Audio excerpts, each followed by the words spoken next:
रावण द्वारा सीता हरण के बाद भगवान राम रावण से युद्ध करने के लिए और लंका तक पहुंचने के लिए सागर पर पुल बंधवा रहे थे। भालू बंदर बड़े बड़े पत्थर उठाकर समुद्र में डाल रहे थे। तभी भगवान राम की दृष्टि एक गिलहरी पर पड़ी। गिलहरी बालू में लौटती, जिससे उसके शरीर पर बालू के कुछ कण चिपक जाते थे। फिर वह उन चिपके हुए कणों को पुल पर जमे हुए पत्थरों पर गिरा देती थी।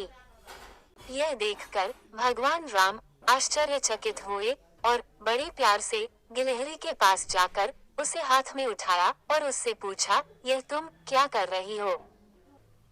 प्रभु राम का स्नेह पाकर गिलहरी बोली, इस पुनीत कार्य में बंदर भालू तो बड़े बड़े पत्थर उठाकर पुल का निर्माण कर रहे हैं।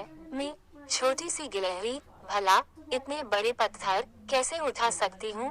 इसलिए बालू के छोटे छोटे कण उठाकर इस कार्य में अपना योगदान दे रही हूँ।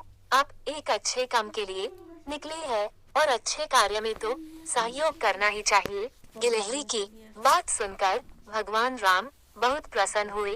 कहा जाता है कि गिलहरी के कार्य से प्रसन्न होकर भगवान राम ने स्नेहता से उसके शरीर पर अपना हाथ फेरा था और आज भी गिलहरी के शरीर पर जो धारियां दिखाई देती है वो भगवान राम की उंगलियों के निशान ही है। इसलिए हमें यह कभी नहीं सोचना चाहिए कि हमारा योगदान कितना बड़ा है।